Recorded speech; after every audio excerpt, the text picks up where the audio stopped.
Wheat allergy ਦੀ ਬਹੁਤ ਬੱਚਿਆਂ ਨੂੰ ਪ੍ਰੋਬਲਮ ਹੈ। ਜਦੋਂ ਮੇਰਾ ਖੁਦ ਦਾ ਬੇਟਾ ਛੋਟਾ ਸੀਗਾ, ਸਾਨੂੰ ਕਿਸੇ ਨੇ ਕਿਹਾ ਕਿ ਸਰਵ ਰੋਗ ਕਾ ਔਖਦਨਾਮ, ਉੱਥੇ ਪਾਠ ਸੁਣਾ ਲਿਓ ਤੇ ਠੀਕ ਹੋ ਜਾਊਗਾ। ਅਸੀਂ ਉਹਨੂੰ ਪਾਠ ਸੁਣਾਇਆ ਤੇ ਉਹ ਠੀਕ ਹੋ ਗਿਆ। 95% ਐਲਰਜੀ ਸੀ ਤੇ ਉਹ ਨੋਰਮਲ ਹੋ ਗਈ। ਉਹਦੀ ਐਲਰਜੀ ਨਹੀਂ ਵਾਪਸ ਹੋਈ, ਕਦੇ ਕੋਈ ਪ੍ਰੋਬਲਮ ਹੋਈ ਉਹ ਐਲਰਜੀ ਵਾਲੀ। ਲੇਕਿਨ ਉਹ ਹਾਈਟ ਵੀ ਉਹਦੀ 6 ਫੁੱਟ 2 ਇੰਚ ਹੈ, ਮੇਰੀ ਹਾਈਟ ਛੋਟੀ, ਉਹਦੀ ਵੱਡੀ ਹੈ। ਪਰ ਉਹਦਾ ਜਿਹੜਾ ਸਰੀਰ ਹੈ ਉਹ ਥੋੜ੍ਹਾ ਜਿਹਾ ਮਤਲਬ ਭਰਿਆ ਭਰਿਆ ਸਰੀਰ ਨਹੀਂ ਹੈਗਾ, ਉੱਤੇ ਮਾਸ ਨਹੀਂ ਹੈਗਾ, ਇਕੱਲੀਆਂ ਹੱਡੀਆਂ ਨੇ। ਉੱਦਾਂ ਸਟਰੋਂਗ ਹੈ ਬਹੁਤ, ਜਿਮ ਲਾਉਂਦਾ, ਪ੍ਰੋਪਰ ਸਭ ਕੁਝ ਕਰਦਾ। ਕੀ ਇਹ ਵੀਟ ਐਲਰਜੀ ਨਾਲ ਸੰਬੰਧਿਤ ਹੈ ਜਾਂ ਇਹ ਕੁਝ ਹੋਰ ਚੀਜ਼ ਹੈ? ਇਹ ਵੀਟ ਨਾਲ ਸੰਬੰਧਿਤ ਹੈ ਜੀ, ਕਿਉਂਕਿ ਜਿਹੜਾ ਨਾ ਜੀ ਕਣਕ ਦਾ ਪ੍ਰਭਾਵ ਹੈ ਸਾਡੀ ਬਾਡੀ ਤੇ ਜੀ, ਉਹ ਜੇ ਹੁਣ ਤੁਸੀਂ ਮੰਨ ਲਓ ਥੋੜੇ ਦਿਨ ਤੁਸੀਂ ਕਣਕ ਛੱਡ ਦਿਓ, ਸਰੀਰ ਸ਼ਰਿੰਕ ਹੋਣ ਲੱਗ ਜਾਂਦਾ। ਚਾਹੇ ਤੁਸੀਂ ਉਹਦੇ ਬਦਲੇ ਜਿੰਨਾ ਮਰਜ਼ੀ ਹੋਰ ਸਮਾਨ ਖਾਈ ਜਾਓ, ਪਰ ਜੇ ਅਸੀਂ ਉਹਨਾਂ ਨੂੰ ਨਾਲ ਨਾਲ ਨਟਸ ਵਗੈਰਾ ਦਿੰਦੇ ਹਾਂ, ਜਾਂ ਕੋਦਰੇ ਦਾ ਆਟਾ ਤੇ ਉਸ ਤੋਂ ਬਾਅਦ ਕੰਗਣੀ ਦਾ ਆਟਾ, ਇਹ ਜਿੰਨੇ ਵੀ ਇਹ ਹੈਗੇ ਨੇ ਪ੍ਰੋਡਕਟ ਸਾਡੇ 5-6 ਨੇ, ਜਿਹਨੂੰ ਅਸੀਂ ਰॉ ਬਿਲਕੁਲ ਕਹਿੰਦੇ ਆ ਕਿ ਇਹ ਕੱਚਾ ਇਹ ਖਾਣਾ ਚਾਹੀਦਾ।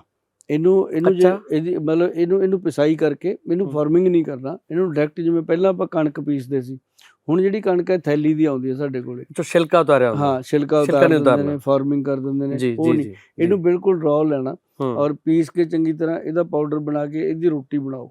ਰੋਟੀ ਹਾਰਡ ਬਣਦੀ ਹੈ, ਸਖਤ ਬਣਦੀ ਹੈ। ਹੁਣ ਉਹਦਾ ਸਖਤ ਹੋਣ ਦਾ ਕਾਰਨ ਹੈ ਕਿ ਉਹਦੇ ਵਿੱਚ ਘਿਓ ਜਿੰਨਾ ਮਰਜ਼ੀ ਖਪਾ ਲਓ, ਉਹਨੂੰ ਦੇਸੀ ਘਿਓ ਲਾ ਕੇ ਰੋਟੀ ਨੂੰ ਖਾਓ ਤਾਂ ਬੱਚਿਆਂ ਨੂੰ ਬਹੁਤ ਜ਼ਬਰਦਸਤ ਮਿਹਦਾ ਮਿਲਦਾ। ਜਦੋਂ ਮਿਹਦਾ ਸਟਰੋਂਗ ਹੋ ਗਿਆ ਨਾ ਜੀ, ਤਾਂ ਖਾਇਆ ਪੀਆ ਲੱਗਣ ਲੱਗ ਜਾਂਦਾ ਆਪਣੇ ਆਪ। ਵੀਟ ਐਲਰਜੀ ਦੇ ਪੇਸ਼ੈਂਟ ਉਹਨਾਂ ਨੂੰ ਅਸੀਂ ਦਿੰਦੇ ਹੀ ਹਾਂ, ਜਿੰਨੇ ਮਿਲਟਸ ਹੈਗੇ ਆ ਕਿ ਮਿਲਟਸ ਖਾਓ।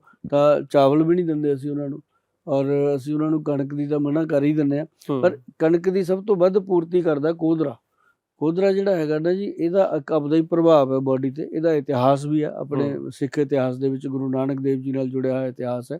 ਤੇ ਕੋਦਰੇ ਦਾ ਜਿਹੜਾ ਰੋਟੀ ਹੈ ਨਾ ਜੀ, ਅਸੀਂ ਪਹਿਲਾਂ ਉਹੀ ਖਾਂਦੇ ਹੁੰਦੇ ਸੀ ਸਾਰੇ।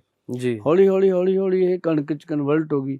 ਫਿਰ ਕਣਕ ਦੇ ਨਾਲ ਨਾਲ ਚਾਵਲ ਪੈਦਾ ਹੋ ਗਏ, ਅਸੀਂ ਚਾਵਲਾਂ 'ਚ ਚਲੇ ਗਏ। ਮੈਂ ਪਹਿਲਾਂ ਵੀ ਕਿਤੇ ਸੁਣਿਆ ਜੀ, ਮੈਨੂੰ ਪਤਾ ਨਹੀਂ ਸੱਚ ਹੈ ਜਾਂ ਝੂਠ ਹੈ, ਜਾਂ ਮੈਂ ਕਿਤੇ ਐਵੇਂ ਸੁਣ ਲਿਆ ਕਿ ਜਿਹੜੀ ਕਣਕ ਹੈ ਇਨਸਾਨਾਂ ਵਾਸਤੇ ਹੈ ਹੀ ਨਹੀਂ ਨਾ, ਇਹ ਜਾਨਵਰਾਂ ਨੂੰ ਪਾਉਣ ਵਾਸਤੇ ਉਗਾਈ ਗਈ ਸੀ, ਕਿ ਬਾਕੀ ਸਾਡੇ ਵਾਸਤੇ ਬਾਕੀ ਸਭ ਚੀਜ਼ਾਂ ਸੀਗੀਆਂ। ਹਾਂ, ਤੇ ਅਸੀਂ ਇਹਨੂੰ ਆਪਣੇ ਉਹ 'ਚ ਲੈ ਆਏ ਜੀ ਇਹਨੂੰ, ਔਰ ਲੈ ਵੀ ਇੰਨੀ ਜ਼ਬਰਦਸਤ ਤਰੀਕੇ ਨਾਲ ਲੈ ਆਏ ਕਿ ਉਹ ਤੋਂ ਬਿਨਾਂ ਸਾਡਾ ਸਰਦਾ ਨਹੀਂ। ਆਪਾਂ 3 ਵਾਰੀ ਖਾਂਦੇ ਹਾਂ ਦਿਨ 'ਚ।